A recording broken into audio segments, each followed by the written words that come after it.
What's up, everybody? Welcome to the Better You Project, optimizing health, hormones, and aesthetics. And today we have a super, super fun topic, one of my favorite topics, and it's about probiotics and gut health. Specifically, we're going to talk about a kind of, I don't want to say it's new because it's been around, but maybe a probiotic that people have not heard about, and that is a probiotic called Akkermansia, and really the whole Pendulum line. We're going to get into some of the products that they offer and how we can utilize those to help optimize our gut health, specifically with some of the changing landscape in peptide therapy. So I think it's really, really an interesting topic. So today I have a guest. Her name is Christina O'Connor. She is a registered dietitian and is the senior healthcare account manager at Pendulum Therapeutics. She received her Bachelor's of Science at James Madison University and completed her Dietetic Internship through Virginia Department of Health. She spent her early career working with pediatrics, where she fell in love with the microbiome science during her role as a NICU dietitian in the Children's Hospital of the King's Daughters. She was instrumental in helping to bring the life of one of the area's first donor human milk banks. In her spare time, she enjoys involving her two boys in growing, prepping, and cooking family meals. Honestly, I think that is so fascinating about the NICU and all of those things. I was a NICU nurse, and I was a NICU nurse for 5 years before I, ventured out. And one of the common conditions we treated was small bowel syndrome. And so, a lot of these kids, they either had, necrotizing or enterocolitis or gastroschisis. And so because of that, their microbiome was always in disarray, right? And not only that, a lot of times they would have a central line because that's how they nourished it. And then they get a central line infection for whatever the reason, maybe translocation of the gut. And then not only that, how do you treat it? It's vancomycin, Zosyn, Gent, all these different really, really hard antibiotics, which then, as we know, also changes the landscape of the gut. So that is so, so intriguing. We may have to just get you on the podcast just on that topic alone, because that's so, so fascinating. Yes. Welcome, Christina. Thank you so much for taking the time. Yeah, thank you. Great to be here. Yes.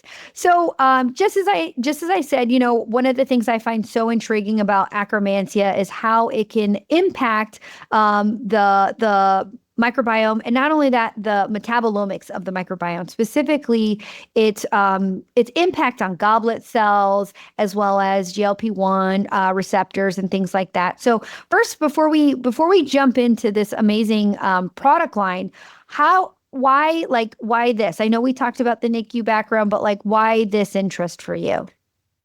Oh yeah, for sure. So Pendulum is a probiotic company that is really on the forefront of bringing novel strains to the marketplace. So strains that haven't been manufactured before very recently, just within the last 5 years or so. So typically in the marketplace, you've seen your lactobacillus and bifido strains, readily available in probiotic supplementation. And those are all incredible strains. They offer tremendous benefits for us as the human host.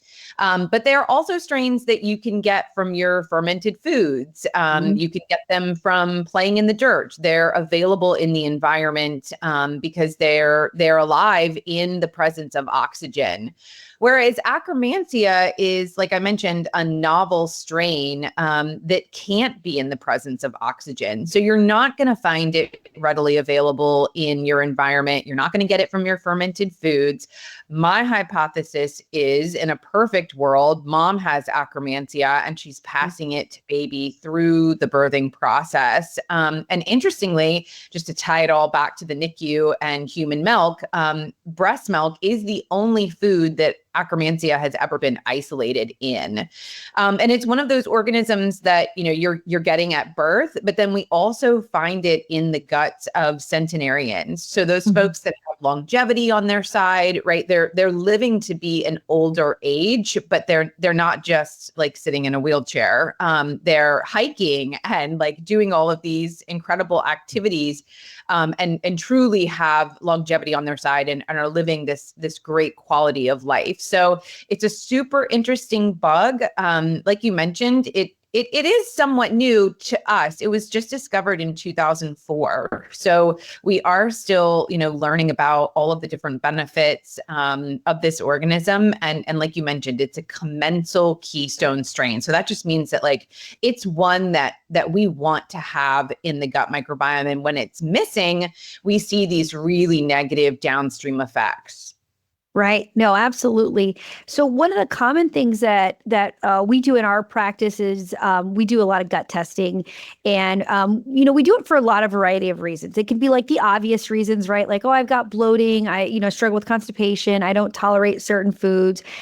It could also be for other reasons, in that I've optimized my hormones, I've optimized my thyroid, and I'm still not feeling better, or I've lost 25 pounds and I'm stuck. I don't know what else to do. And as we've talked about, before we got on the call, in functional medicine, everything starts in the gut. And so it's like, okay, well, let's go back and what did we miss? And I can't tell you how many times when I get a GI map back, they're missing. It's like, it says less than DL. That means less than detectable level. It's not even in there.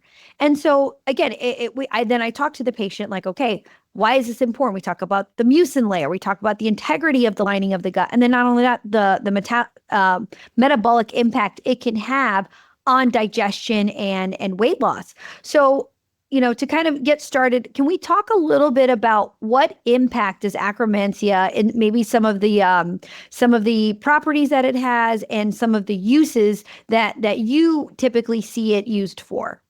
Yeah, absolutely. And you mentioned all of them, right? So you have gut barrier integrity. That's sort of one bucket of benefits that I attribute to Akkermansia. And then you have the metabolism benefits as well. So sort of that gut metabolism access, right? Like we think about the gut brain access, we think about the gut skin access, and this is the gut metabolism access that Akkermansia plays a really critical role in. And I like to tell patients and providers that you're essentially restoring these organisms that are meant to do these functions of metabolism. So a lot of times when people are stuck with weight loss, they're stuck with food cravings, they're stuck with insulin resistance, it may be related to the organisms in the gut. There was a really interesting study called the American Gut Project, and they had over 10,000 study participants enrolled in this study. And it was independent of, age, sex, smoking, alcohol use, geographic location. And what they found was that patients that had higher levels of Akkermansia tended to be more lean, and, didn't have a problem like shedding a few pounds if they needed to. And then folks that were overweight and obese had lower levels of Akkermansia. So we can go into, sort of the mechanism of action of all that stuff. But additionally, that gut barrier piece of the puzzle, we know that with metabolic conditions, there is sort of this smoldering underlying degree of inflammation that exists. Mm-hmm. And a lot of times I think it is directly related to the gut. And so that's where Akkermansia's secondary benefit is the mucin layer, like you mentioned. So it's reducing that permeability. And why is that important? Because there are certain things that we don't want to end up in systemic circulation, right? They don't belong there. And when they do get there, the body doesn't recognize them. And they're like, uh-oh, something's here that shouldn't be here. And so now we're inflamed. And that includes food proteins, toxins, like your lipopolysaccharides, and your pathogenic and opportunistic bacteria. They're supposed to stay behind that border. And Akkermansia is an incredible organism for helping the gut to stay fortified and strong. Yeah. No, I think that's so fascinating.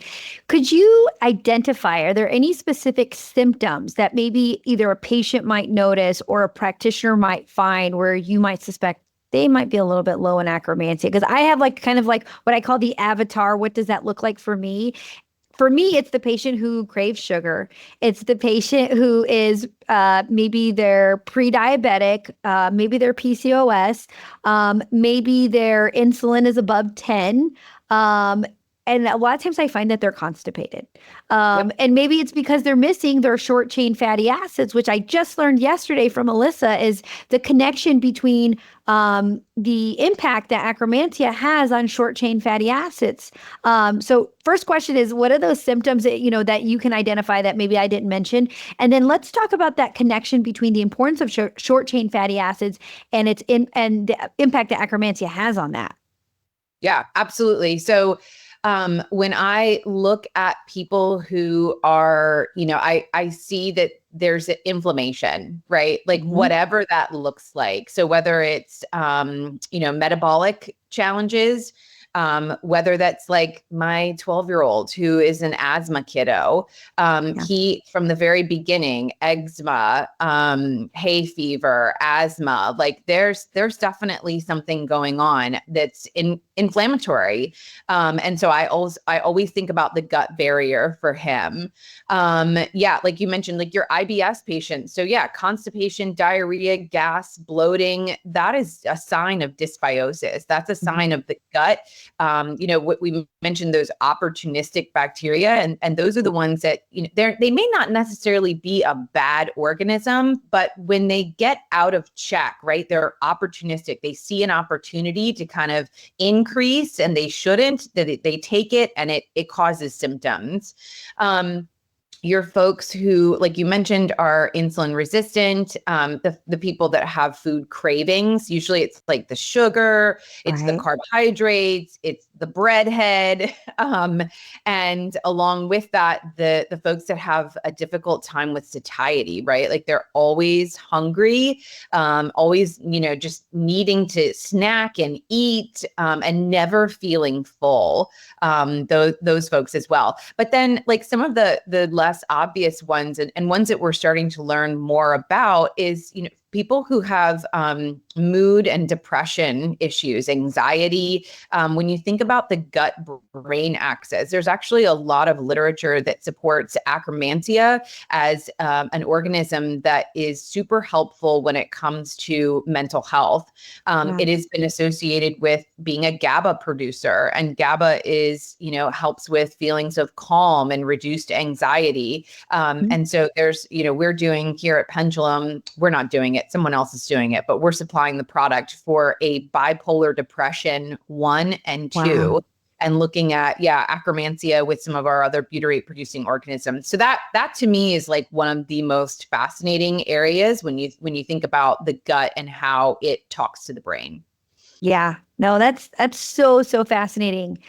There was another study, and maybe you could speak a little bit on it, that Alyssa was talking about yesterday that I thought was so interesting. Is they had twin sisters, and talk about the twin sister study, because I think it's super fast. I was like taking pictures, like I need to look up that study, but I have you here, so give us the like Reader's Digest, because I think it was so fascinating. I looked across the room at one of our nurse practitioners who has a twin sister, and I was like. Yes. This study was really like a landmark study. And they looked at, they took a fecal microbiome transplant from an obese woman, and they transplanted it into a thin, lean mouse. And they watched that thin, lean mouse become obese.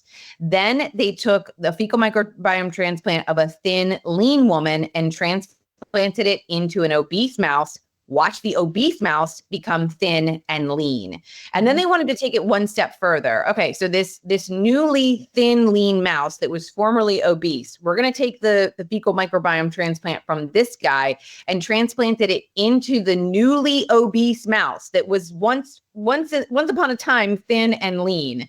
And they watched that mouse go back to being thin and lean. And so and again, they were twin sisters, so it didn't have anything to do with genetics or DNA, and everything to do with the organisms that were living in the gut. And when you think about how these organisms play a role in metabolism, it just makes so much sense. Yeah. No, I thought it was so fascinating. So fascinating. And so, we always say genetics loads the gun, but lifestyle pulls the trigger. And it's just like one of those key things that it's like the twin sister study I thought was so fascinating. Kind of switching gears just a little bit here. Can you talk about maybe some of the impact that Akkermansia can have on and I'm probably going to butcher the word, so help me out here. Clostridium, the Yeah, butyricum. Butyricum, yes. Yeah. And yes, and the bifidobacterium. Yes, absolutely. So, and you wanted to talk about short chain fatty acids Oh, too. yes, So, yes. yeah, so Akkermansia and Clostridium butyricum, I call the two of them Batman and Robin because they are just like a dream team when you put them together, for a lot of reasons. One, for gut barrier integrity. So, Akkermansia, like we touched on a little bit, is helping to fortify that mucosal barrier. I call that flypaper, right? It's like it's literally a barrier of mucus, like where stuff comes to get stuck. And then you have Clostridium butyricum.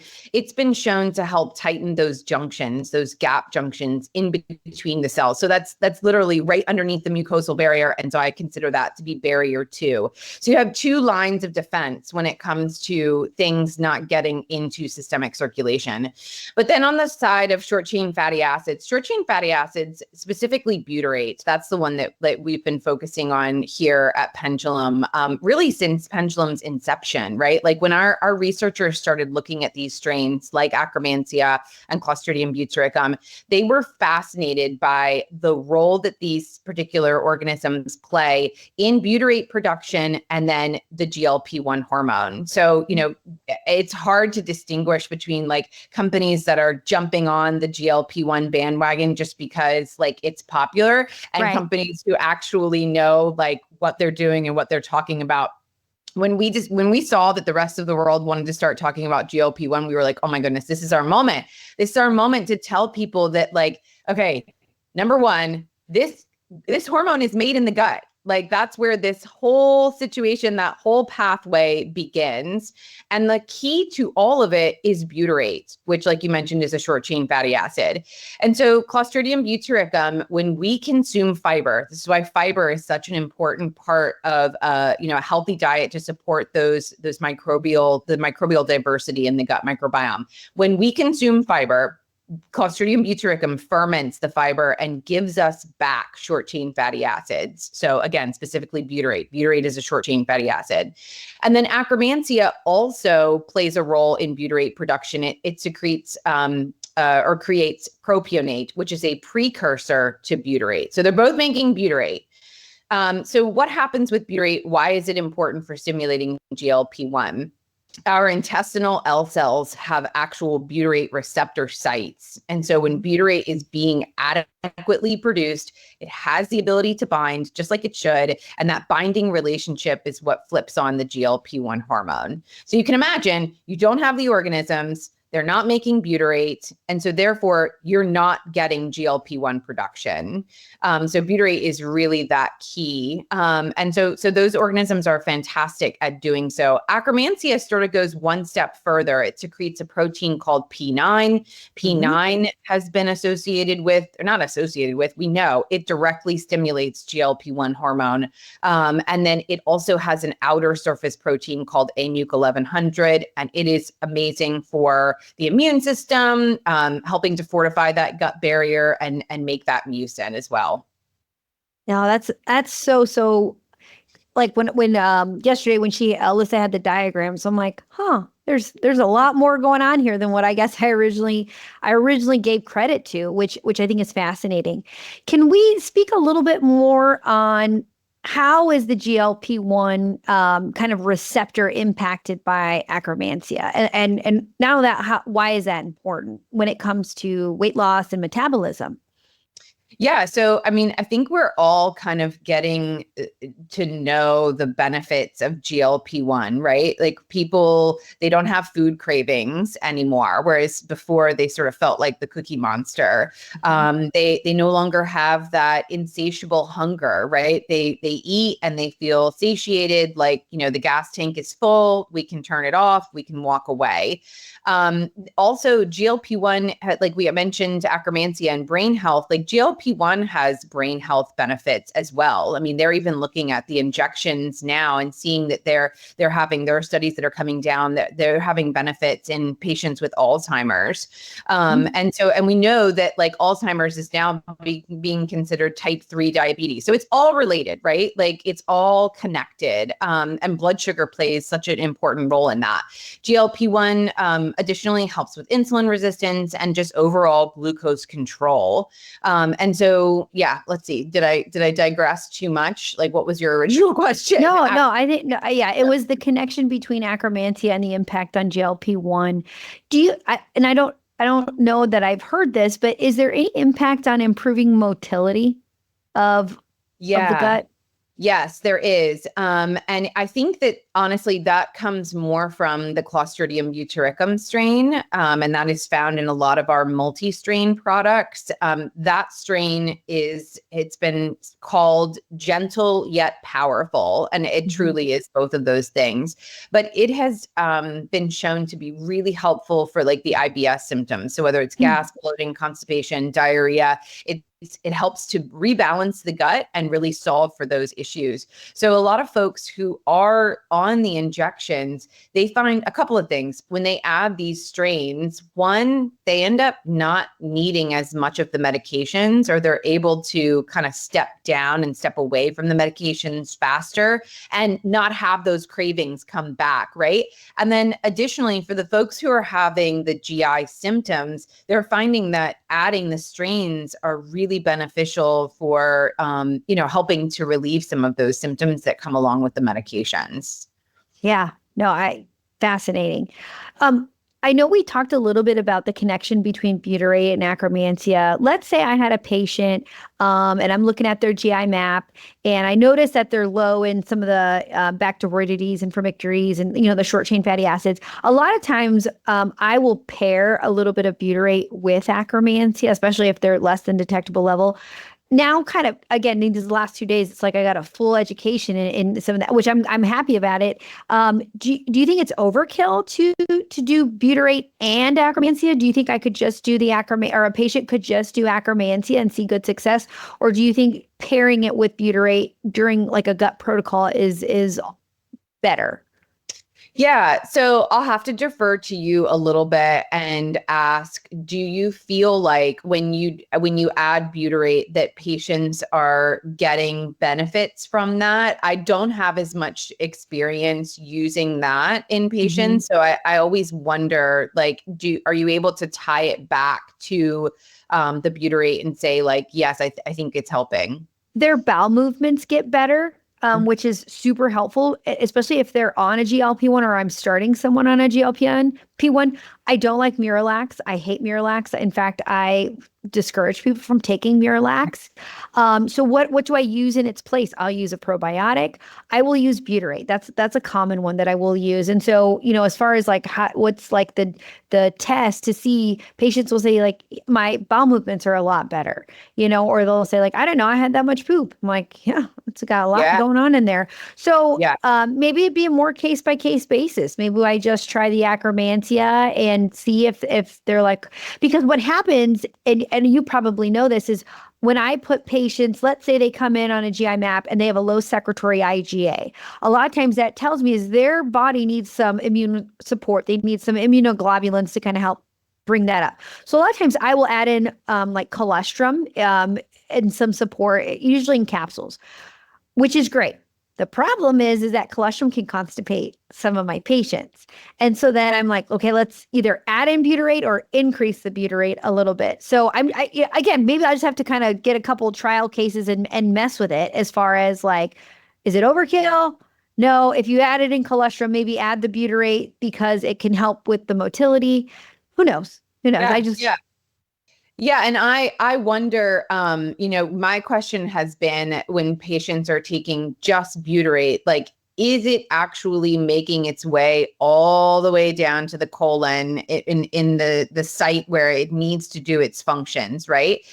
So from what you're telling me, it sounds like some patients do get a benefit from it. And interestingly, a lot of patients will say that they have improved bowel movements with taking the strains. So that makes a lot of sense. They'll have, if they're constipated, things start moving along more smoothly. If they have loose stools, then things seem to firm up and they become like a perfect 3 or 4 on the Bristol stool chart. So we absolutely see that. So the thing that I like about the strains, one is our delivery technology. So all of these strains are in an acid resistant capsule, because if you think about it, and maybe I didn't mention this, but these strains do their functions in the colon. The colon is an oxygen-free environment. And so that's where Akkermansia lives.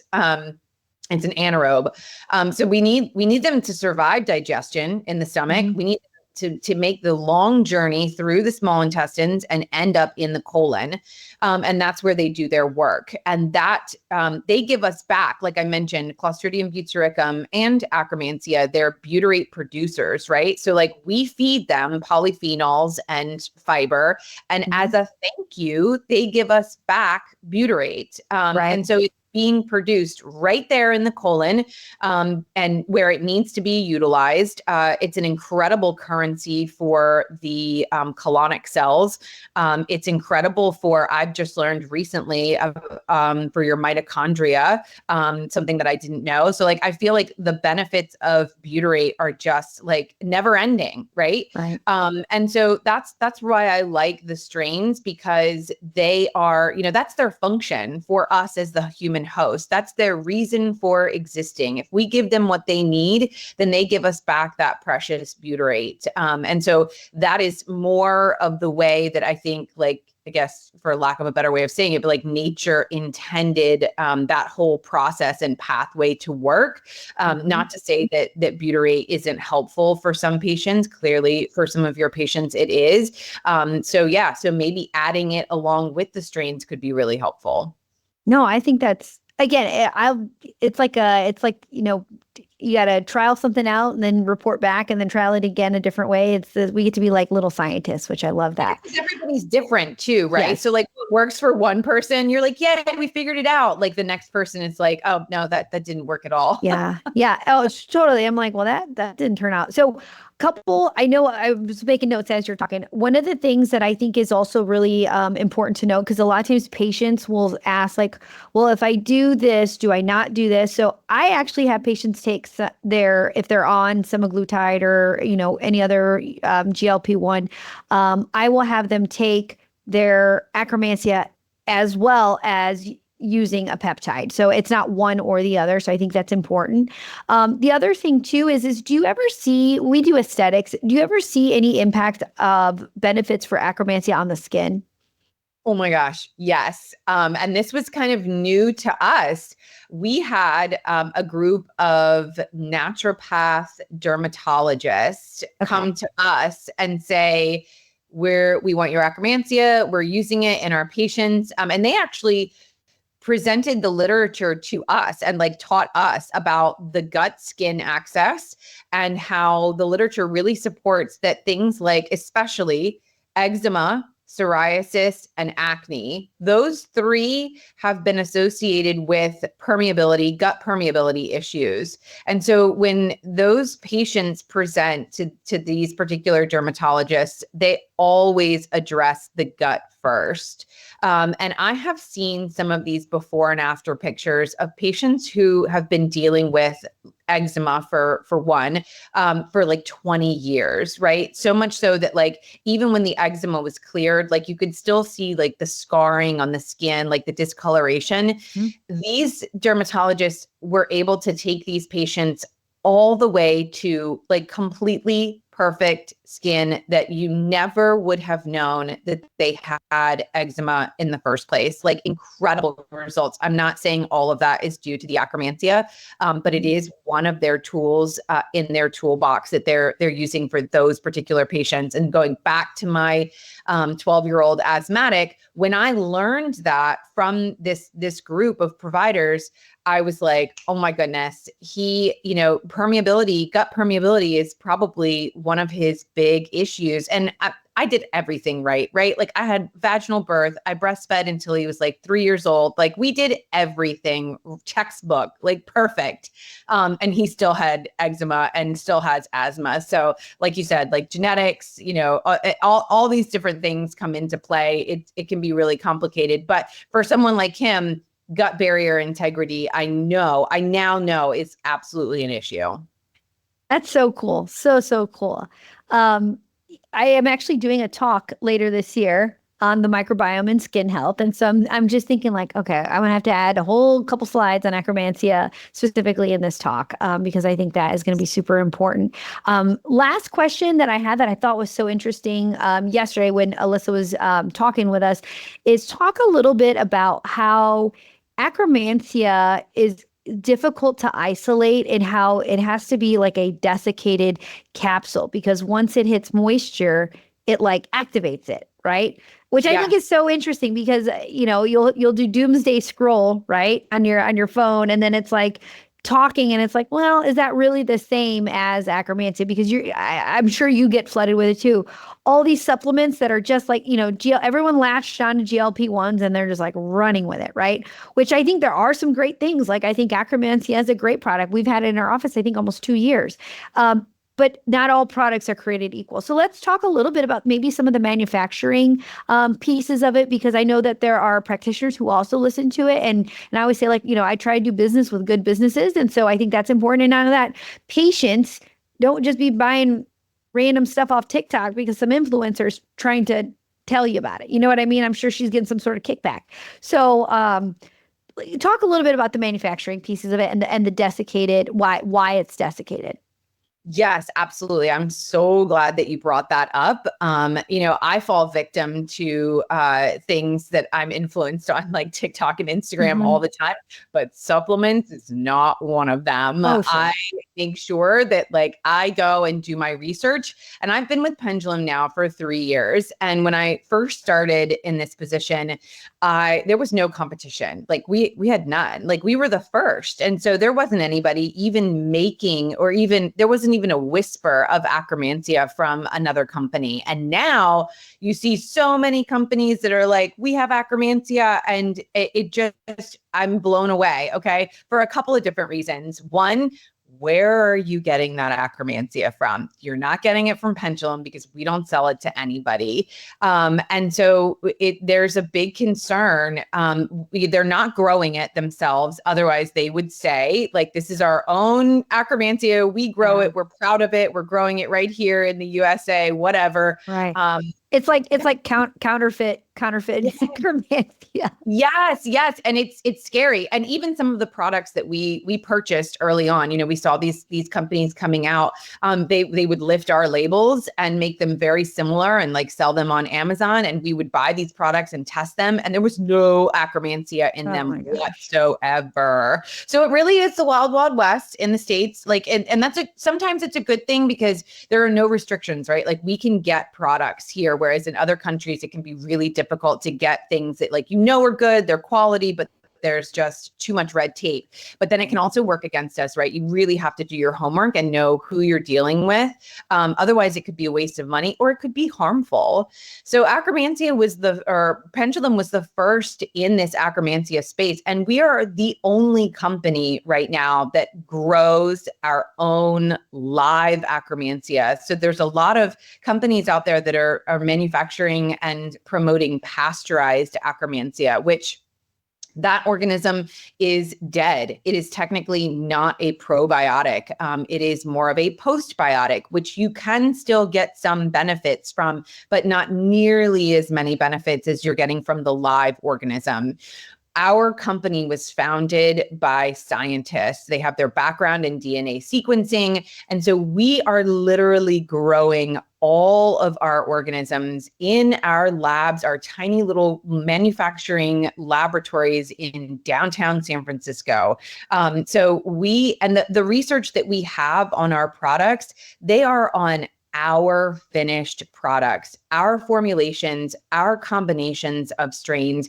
And so instead of like a lot of these other companies, they'll source an ingredient from this supplier, they'll source another strain from this supplier, and then they'll go and find the research about these individual strains, and they'll say, hey, you can get all of these benefits from this multi-strain product, when they have absolutely no idea if those strains actually even go together, or if they work together, or if they're safe together. The research that they are pulling is not their own, and it's not on that finished product that they're selling. And so Pendulum is super passionate about doing our own research and partnering with others that want to study our products in an ethical and scientifically backed way.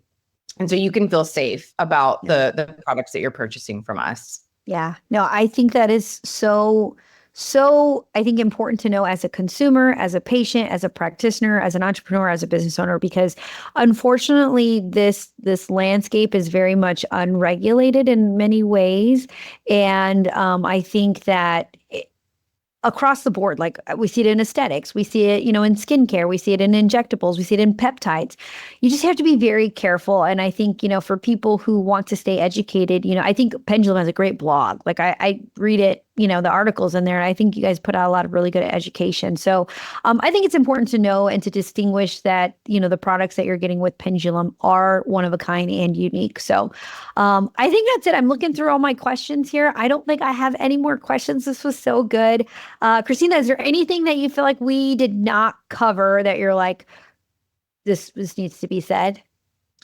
I don't think so. I guess I didn't touch on the actual manufacturing. So if you want me to like just briefly go through that, I can tell you, because a lot of people wonder like if it can't be exposed to oxygen, then how do you encapsulate it? Like, how is it, how is it available? And so it is a really interesting manufacturing process. It is a completely oxygen-free environment. We pump nitrogen in to keep oxygen out. There are oxygen sensors in the areas where humans are working to let them know if the oxygen levels are getting too low. So like that's how extreme this is. And so all the Akkermansia is grown in that oxygen-free environment. Once it's grown, it's quickly freeze-dried. And that freeze-drying process puts it into sort of like a sleeping dormant state. So then it can be encapsulated in these acid-resistant capsules, acid-resistant time-release capsules. And so that's, and then you mentioned the desiccant-lined bottles, because moisture, like you said, is what activates the strains. So you really don't want to like open the capsules and put them on food. A lot of the viability is going to be lost as soon as it hits moisture. You also don't want to take the capsules out and put it into your pill case. You want to keep them in the bottles because that's going to keep the moisture out. So yeah, just wanted to, that's super important. Wanted to make sure that I answered that question for you. And then I believe Alyssa said, do you want to take it with food? Yes. And that helps to protect that acid resistant capsule. That's really the only reason. So you could take it without food, but we want to protect the capsule from the stomach acid. It is acid resistant, so it's going to be fine without food, but that food bolus just gives it that extra layer of protection. Yeah. Perfect. Is there anybody who should not take Akkermansia?